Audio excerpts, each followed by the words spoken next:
세움이라고 제가 본래 월요일부터 이렇게 정했습니다. 그러다가 토요일 날 아침에 제가 이 설교 제목만 바꿨습니다. 설교 제목을 한번 다 같이 읽어봅시다. 시작. 여러분, 누군가에게 우리가 이야기할 때 여러분처럼 어마어마한 사건 이렇게 읽지는 않아요. 정말 어마어마한 사건 이렇게 표현해요. 맞죠? 어마어마한 사건에 대해서 여러분들과 함께 좀 나누려고 합니다. 여러분, 우리가 성경을 읽다 보면 우리 예수님이 행하신 일 중에서 우리를 용기를 주고 가슴을 따뜻하게 하고 우리 눈을 번쩍 뜨게 하는 예수님이 하신 일들이 있습니다. 그리고 예수님이 하신 말씀이 있습니다. 자, 가령 한번 예를 들어 봅시다.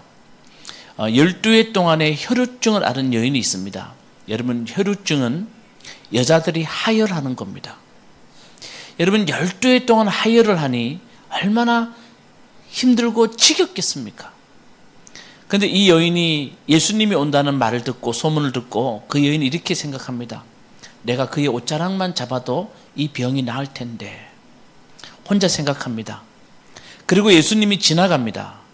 그때 예수님의 옷자락을 꽉 잡습니다. 예수님에 대한 신뢰를 그녀는 자기 손으로 표현하는 겁니다. 예수님에 대한 신뢰를. 그때 예수님이 이 여인에게 뭐라 그런지 아십니까, 여러분? 예수님이 이렇게 말씀하십니다. 앞에 화면을 보면서 우리 한번 같이 읽어봅시다. 예수님이 이 여인을 향하여서 이렇게 말합니다. 다 같이 시작. 따라 내 믿음이 너를 구원하였다. 여러분, 이런 말씀 들으면 여러분 그냥 쉽게 넘어가시죠. 따라 내 믿음이 너를 구원하였다. 그리고 여러분, 다시 예수님이 이렇게 하십니다. 앞을 보지 못하는 거지 바디메오를 만나십니다. 그리고 이 거지 바디메오를 예수님 만났을 때 거지 바디메오에게 예수님이 거지 바디메오가 예수님, 내 눈을 다시 좀 보게 해주세요 라고 말할 때 예수님 뭐라 그런 줄 아십니까? 똑같이 말합니다. 따라만 빼면 됩니다. 다 같이 읽어봅시다. 시작. 내 믿음이 너를 구원하였다. 그리고 성경에 몇 군데도 예수님이 사람들 만날 때마다 뭐라 그러냐 하면 내 믿음이 너를 구원하였다. 근데 우리 이 말을 우리는 쉽게 넘깁니다. 근데 한번 들어보세요. 이 말은 사람에게 예수님이 축복해 준 가장 아름다운 축복입니다. 내 믿음이 너를 구원하였다. 그 당시만 해도 병든 사람들, 사람의 손으로 고칠 수 없는 사람들은 저주받은 사람들입니다. 그 저주받은 사람들에게 예수님이 말합니다. 내 믿음이 너를 구원하였다. 다시 말하면 너는 저주받은 사람이 아니라 너의 믿음으로 너를 구원할 만큼 너는 대단한 사람이다. 이게 참 중요한 말입니다. 예수님이 이렇게 말씀하시는 거예요. 얘야, 내가 너를 구원했어. 내가 너를 고쳤어. 내가 말이야, 내가 너를 고쳐주었어. 내가 너를 그렇게 너가 일어나게 해줬어. 보게 해줬어. 예수님은 그렇게 말씀하지 않으세요. 내 믿음이, 너의 믿음이 너를 구원했다고 말씀하십니다. 놀랍지 않아요? 사람들에게, 그 당시 사람들을 저주받았다고 생각하는 사람들에게 예수님 말합니다. 너를 구원할 믿음이 너에게 있다는 겁니다. 하나님은 그렇게 너를 신뢰하고 너를 그렇게 좋아한다는 말입니다. 그러니까 너에게 그런 믿음이 있다는 겁니다. 이게 참 중요한 말이에요. 자, 여러분, 예수님이 이 땅에 오셔서 사람들을 세워주세요. 사람들은 누군가에게 너는 병에 걸렸으니까 저주받은 사람이라고 말할 때 예수님은 절대 그렇게 보지 않았어요. 예수님은 사람들을 세워주셨어요. 성경의 곳곳에 예수님이 하신 일은, 예수님이 이 땅에 오셔서 하신 일은 사람을 세워주는 일이에요. 그게 구원이었고요. 그게 하나님 나라를 이루는 일이었어요. 이거 우리 분명히 알아야 돼요. 우리는 나는 아무것도 하지 않고 하나님의 손길만 우리가 역사하는 것으로 우리는 믿음이라고 알아요. 근데 여러분, 예수님 말했어요. 너의 믿음이 너를 구원했대요. 이것만큼 축복의 말이 어디 있어요? 이것만큼 사람을 세워주는 말이 세상에 어디 있냐는 거예요.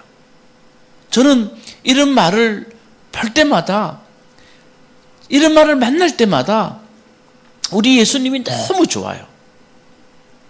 야, 세상에 우리에게 이런 말이 주는 사람이 어디 있었어요? 그렇게 예수님이 너무 좋아요. 그렇게 예수님은 어떤 분이셨냐? 사람을 세워주는 분이셨어요. 그게 구원이에요. 그 사람을 살려주는 거예요. 아멘. 여러분, 우리가 이런 데 용기를 얻고 이런 데 눈을 떠야 돼요. 우리 예수님이 어떤 분인지를 분명히 알아야 돼요. 저는 사도행전을 만나면서, 여러분, 사도행전이 어떤 이야기를 담고 있습니까? 예수님 만난 사람들, 부활 이후에 예수님 만난 사람들의 이야기를 기록하고 있어요. 근데 그 예수님 돌아가시고 부활 이후에 예수님 만난 사람들, 그 사람들은 도대체 어떤 사람들이었나? 그 사람들이 우리에게 어떤 길을 제시하고 있나? 그걸 사도행전은 우리에게 말씀해 주고 있다는 거예요. 그러니까 사도행전은 우리가 예수 만난 사람들, 부활 이후에 예수 만난 사람들, 다시 말하면 우리 같은 사람들, 그 사람들에게 어떤 길을 가야 되는지를 가르쳐 주고 있다는 거예요. 아시겠죠? 근데 사도행전의 배경이 뭡니까? 로마의 통치예요. 유대인들의 박해예요. 사도행전을 읽을 때는 늘 그걸 알아야 돼요. 로마의 통치와 유대인들의 박해예요. 한마디로 말하면, 그림을 그릴 때 배경으로 우리가 뭘 그리다 보면 그 배경이 뭐냐 하면 어둠이에요. 그 어둠 가운데 예수 믿는 사람들은 어떻게 세상에 빛이 되었나? 어떻게 그들은 세상 나가서 예수 그리스도를 사람들에게 보여주었나를 우리에게 가르쳐주고 있어요. 그게 뭔지 아십니까? 사람을 세워주는 일이었다는 거예요. 사도행전은 곳곳에서 예수 믿는 사람들의 소명이 뭔가, 그 소명은 나가서 사람들을 세워주는 일이었다는 거예요. 그걸 우리에게 들려줍니다. 자, 여러분, 멀리 나가지 않아도 돼요. 우리 지난주까지 누구 이야기 봤냐 하면 사울 이야기를 봤어요. 맞죠? 사울은 예수 믿는 사람들 박해하는 사람이었어요. 근데 이 사울을 박해하다가 하나님 만나면서 그의 눈이 감겨져 버렸어요. 그럴 때 성경은 이야기해요. 이 사울에게 사람들이 필요했다고. 첫 번째는 누구냐 하면 아나니아. 두 번째는 누굽니까? 바나바. 자, 첫 번째 누구라고요? 아나니아. 조력자라고 말씀드렸어요. 두 번째 누구요? 바나바. 품어주는 사람. 사울에게도 조력자가 필요했고 품어주는 사람이 필요했다는 거예요. 여러분, 사울은 초대교회에 가장 영향력을 미쳤던 사람이에요. 성경의 가장 많은 부분을 기록한 사람이에요. 예수님을 가장 우리에게 아름답게 소개했던 분이에요. 그 사울이, 그렇게 역사적으로 위대한 사울도 넘어질 때가 있었고요, 그에게 세워주는 사람이 필요할 때가 있었어요. 그 사람이 누구였냐면 아나니아였고, 또 누구였다고요? 바나바였어요. 눈이 보지 못할 때 아나니아가 눈을 뜨게 해줬고, 아무도 사울을 믿어주지 않아요. 박해했던 사람이 그때 믿어주지 않을 때 바나바처럼 그를 안아주는 사람이 필요했다는 거예요. 그를 세워주는 사람이 필요했다는 거예요. 그 이야기를 우리에게 들려주고 있다는 거예요. 어떤 사람도 살아가면서 넘어지지 않는 사람 없습니다. 사람은 다 넘어져요. 그럴 때 그 사람을 세워주는 사람이 필요했다는 이야기를 우리에게 들려줘요. 근데 제가 이 사울의 이야기를 제가 하면서 사도행전을 제가 묵상하면서 저에게 다가온 단어가 있어요. 그게 어마어마한이라는 말이에요. 여러분 보세요. 다시 한번 생각해 봅시다. 저는 여기에 여러분들이 정말 영적으로 여기에 우리가 한번 필히 꽂혔으면 좋겠어요. 한 사람의 변화. 우리 지난 주간에 우리 다 같이 모여서 각 교회에서 내년도 표를 한번 정해보자고 한번 생각할 때 난 내년도 표를 하나님 뭘 할까요? 계속 기도하다가 여러분과 상의하겠지만 한 번에 한 사람 이거 그냥 하자. 저는 한 사람의 소중함 이건 기적이라고 생각합니다. 여러분 한 사람이 하나님께 변화받는 것은 정말 어마어마한 일이라는 거. 이게 놀라운 기적이라는 거. 그 사람에 관련된 수많은 이름들이 있고 그 사람과 관련된 수많은 일이 있고 사건들이 있을 겁니다. 한 사람이 변화받으면 그 많은 사람들과 영향력을 미치고 일에 영향을 미치고 사건에 영향력을 미칩니다. 파장이 일어나요. 그 파장이 일어나는 것은 정말 어마어마한 일이라는 거예요. 믿으시죠? 여러분 우리가 정말 하나님이 우리를 만드신 이유 중에 우리는 참 능력 있는 하나님이 우리를 그냥 대충 만들지 않았어요. 우리 아이들 보니까 그 생각 들죠? 대충 안 만들었죠? 하나님 우리 대충 안 만들었어요. 근데 우리 한 사람의 변화는 많은 사람들에게 파장을 일으켜요. 그러니까 우리가 누군가를 세워주는 일은 하나님의 놀라운 일들이 이 땅에 이루어진다는 이야기를 우리에게 들려주고 있다는 거예요. 그게 사도행전이 우리에게 들려줍니다. 세움. 누군가를 세워주는 일은 참 소중한 일이다. 그걸 우리에게 들려주고 있다는 거예요. 자, 여러분, 오늘 베드로가 등장합니다. 초대교회 두 기둥이라고 한 사람들이 있는데 그 두 기둥이 누구냐 하면 한 사람은 사울이고 한 사람은 베드로예요. 이제 베드로가 다시 등장합니다. 언제까지? 사도행전 12장까지. 12장까지 베드로가 등장하는데 여기에 등장하는 베드로는 대단합니다. 잘 들으십시오. 오늘 9장 마지막부터 베드로가 등장해서 10장 12장까지 11장 12장까지 10장 11장 12장까지 베드로가 등장하는데 여기에서 베드로의 등장은 대단한 일들을 베드로가 처리하게 됩니다. 자, 스데반의 죽음으로 사람들은 예루살렘에 머물지 아니하고 사마리아와 다른 지방으로 사람들이 흩어졌다고 제가 말씀드렸습니다. 기억나십니까? 근데 이 사람들이 흩어져서 다른 곳에 갔습니다. 그때 이 사람들에게 문제가 생긴 거예요. 그 문제가 뭐냐 하면 그들은 유대인들만 만났어요. 그런데 흩어져서 가보니 누가 있어요? 그곳에 누가 있어요? 이방인이 있어요. 유대인과 다른 사람들이 있다는 거예요. 근데 그들은 유대인들만 상대하지 않아요. 유대인들은 정말 소수예요. 내 삶에 만나는 사람들은 유대인들은 소수예요. 먹고 살기 위해서 늘 만난 사람들은 누구냐 하면 이방인이에요. 한번 봅시다. 권지수님, 삶에 일하는 곳에 일터에 기독교인이 많아요? 기독교 아닌 사람이 많아요? 훨씬 많죠. 큰 회사 가면 기독교인들이 많지 않아요. 똑같아요. 이방인이 많아요. 그들의 문제가 닥쳐왔어요. 그때만 해도 유대인들은 이방인들을 만나지도 않고 함께 하지도 않을 정도로 이방인의 구원이 없어요.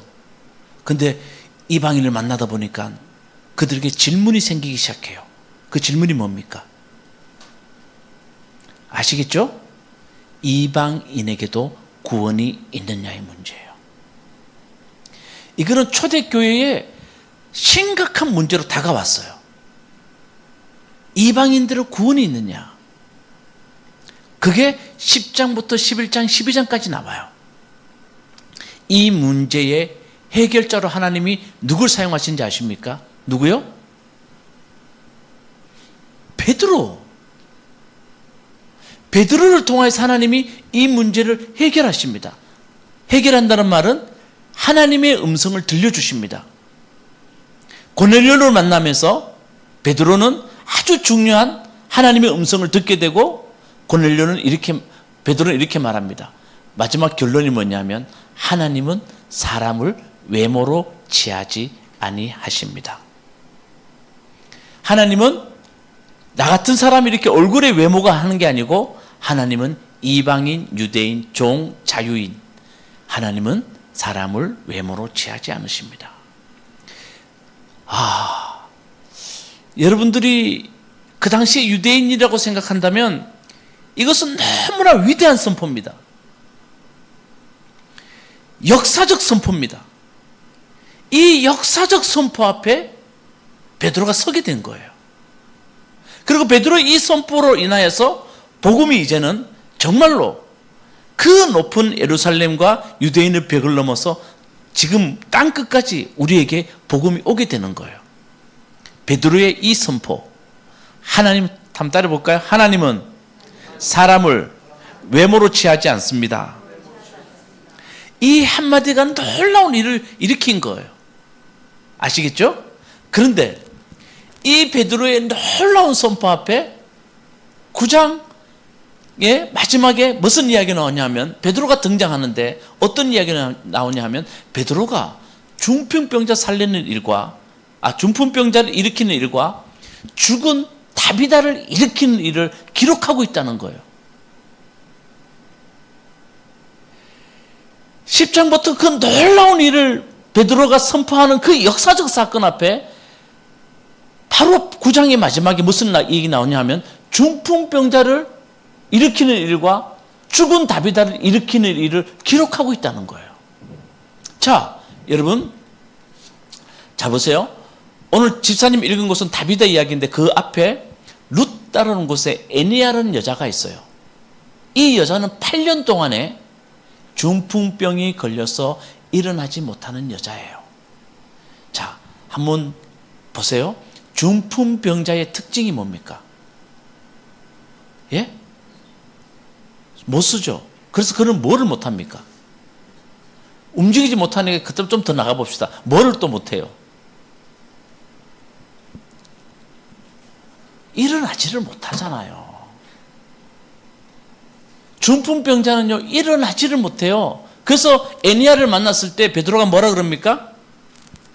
자, 화면 보시면서 우리 다 같이 읽어보도록 하겠습니다. 자, 9장 34절 시작. 베드로가 그에게 애니야여 예수 그리스도께서 그대를 고쳐주십니다. 일어나서 자리를 정돈하시오 하고 말하니 그는 곧 일어났다.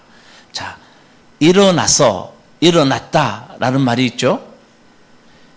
베드로가 그를 일으켜요. 여러분, 아주 짧은 3절로 돼 있어요. 애니야를 일으키는 일은. 우리는 이 본문을 읽을 때 베드로가 환자를 고쳤다, 병든 자를 고쳤다는 것으로 이 본문을 우리가 소화해냅니다. 베드로도 예수님의 제자인데 예수님처럼 병든 사람을 고쳤다는 말로 우리가 이 이야기를 소화해냅니다. 그런데 여러분, 이 이야기의 핵심은 뭔지 아십니까? 일어나게 했고 일어났다는 이야기입니다. 예수님의 제자인 베드로는 중풍병자로 누워서 일어나지 못하는 사람을 일으켜 세웠다는 겁니다. 그래서 일어나서 일어났다는 단어가 여기서 반복되고 있다는 겁니다. 아시겠습니까? 이 이야기는 짧게 기록되어 있지만 이 이야기가 들려주는 핵심은 뭐냐면 베드로는 사람을 일으켜 세웠다는 겁니다. 그 이야기를 들려줍니다. 자, 그 다음에 여러분 다비다 이야기가 나옵니다. 다비다는요, 그는 아랍어로 다비다고요. 헬라 말로는 그는 도르가라고 되어 있습니다. 근데 이 여자는 우리가 36절 말씀 보면, 자, 36절 말씀 다 같이 한번 우리 앞을 보시겠습니다. 다 같이 읽어봅시다. 시작. 그런데 욥바에 다비다라는 여제자가 있었다. 그 이름은 그리스 말로 번역하면 도로가인데, 이 여자는 착한 일과 구제 사업을 많이 하는 사람이었다. 요 한 절입니다. 이 여자를 소개하는데, 다른 것으로 많이 이 여자를 이야기할 수 있지만 제가 간단히 넘어가겠습니다. 이렇게 간단하게 소개합니다. 착한 일과 구제하는 일을 많이 하는 여인이었다. 그런데요, 37절 말씀, 그 다음 절을 한번 읽어봅시다. 시작. 그 무렵에 이 여자가 병에 들어서 죽었다. 너무나 간단합니다. 간단하게 이 여자를 소개하고, 이 여자는 병에 걸려 죽었다. 성경은 무슨 병에 걸려 죽은지도 소개하고 있지 않습니다. 그래서 룻다의 애니야를 일으킨 베드로의 소문을 듣고 이들은 룻다로 사람을 보내서 빨리 베드로 보고 오라고 합니다. 그리고 베드로가 룻다에서 욥바로 옵니다. 그리고 사람들은 이 다비다를 죽은 것을 베드로에게 말하고, 다비다가 구제하기 위해서 만든 옷도 보여줍니다.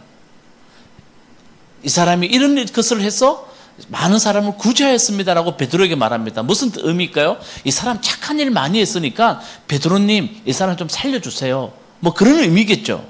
그랬더니요, 베드로가 꼭 다락방에 여인의 시신이 있는 곳에 올라가서 어떻게 합니까? 사람들 보고 다 나가라고 말합니다. 자, 그리고 40절 말씀 우리 다 같이 한번 읽어보도록 하겠습니다. 40절 말씀 시작. 베드로는 모든 사람을 바깥으로 내보내고 나서 무릎을 꿇고 기도하였다. 그리고 시신 쪽으로 몸을 돌려서 다비다여 일어나시오 하고 말하였다. 그 여자는 눈을 떠서 베드로를 보고 일어나서 앉았다. 자, 이 여인은 베드로가 일어나시오 했더니 일어났대요. 이 여인이 살아난 이야기를 성경은 딱 한 절이에요. 그렇죠? 딱 한 절로 기록하고 있어요. 자, 여러분, 이 이야기가 우리에게 무슨 이야기를 들려줄까? 제가 늘 말하지만 여러분, 성경을 읽을 때는 이 성경이 여기에 왜 기록되어 있는지, 그리고 이 성경의 말씀이 우리에게 무엇을 전해주는지를 우리가 알아내는 게 상당히 중요합니다. 그게 성경 바로 읽기예요. 자, 여러분, 이 이야기가 여기 기록된 것은 베드로가 죽은 사람 살렸으니까 여러분들도 죽은 사람 살려라는 말씀일까요? 여러분, 죽은 사람 살리는 일은 우리의 사명이 아니에요. 좀 아멘 해보시죠. 여러분, 권민철이가 죽어요. 근데 여러분, 권민철이 죽은 사람 살리는 게 소명이 아니에요. 저는 그게 싫어요. 왜냐하면 나는 하나님께 가는데요. 우리는 자꾸 죽은 사람 살리는 것을 놀라운 능력이라고 말해요. 그러면 다 살려내죠? 여러분, 죽음은 하나님께로 가는 길이에요. 하나님이 그것을 우리에게 당연한 것을 우리에게 주신 거예요. 아니, 그럼 평생 살아보실래요? 저는 솔직히 이 나이 되니까요, 더 오래 사는 게 두려워요, 진짜. 그냥 어느 정도 살다가 돌아간다 그러면 안 되죠. 죽었으면 좋겠어요. 여러분, 이 죽은 자를 살려낸다는 이야기는 우리에게 무슨 이야기를 하고 있을까요? 왜 이렇게 죽은 자를 살려내는 이야기를 짧게 이야기하는 이유는 우리가 그 죽은 자를 살려내는 것은 우리의 소명이 아니라는 거예요. 근데 이야기가 들려주는 이 이야기에 여기 있는 가장 중요한 이유는 뭐냐면, 여러분 보세요. 죽은 자는 우리의 능력 밖의 사람이에요. 우리가 어떻게 할 수 없어요. 가능하지는 않는 일이에요. 근데 베드로 그를 일으켜 세웠대요. 이게 무슨 이야기입니까? 우리에게 하나님이 놀라운 능력을 주셨는데 그 놀라운 능력은 뭐냐 하면 도저히 가능하지 않는 사람까지도 일으켜 세울 수 있는 능력을 우리에게 주셨다는 거예요.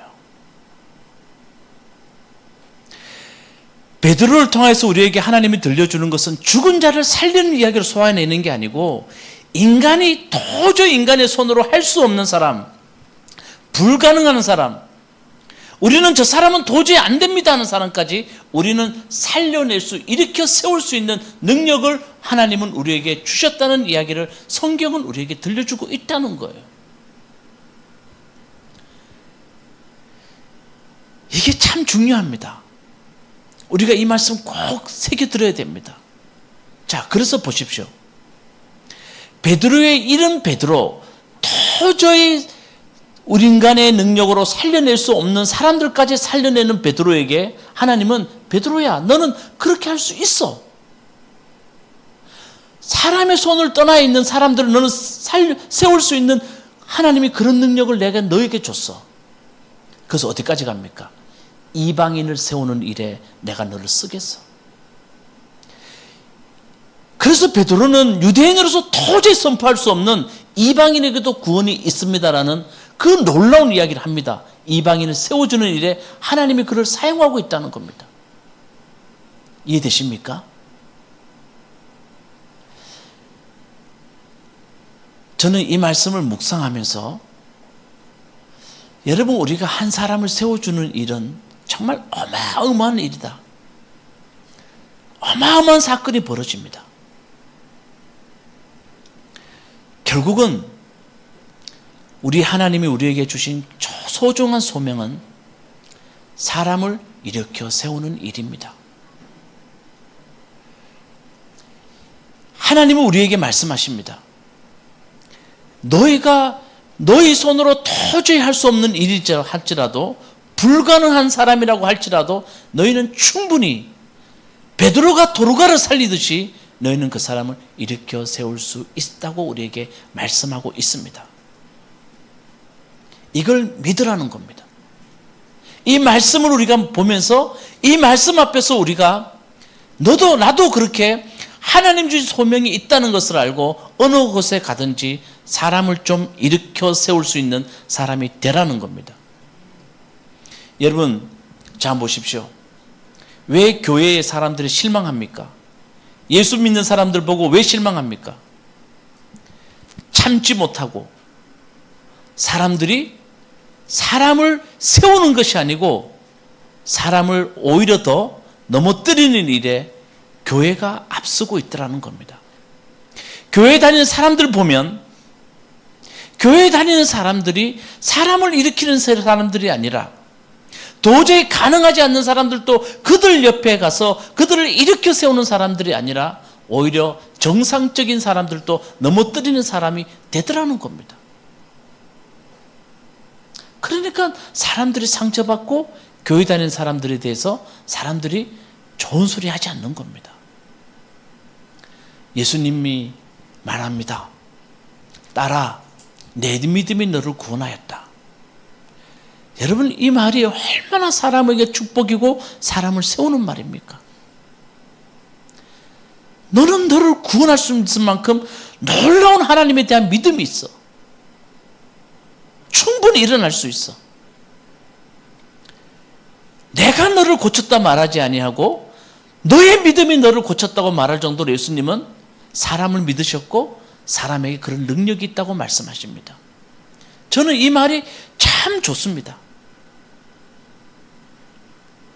여러분, 우리는 하나님이 그냥 만든 존재들이 아닙니다.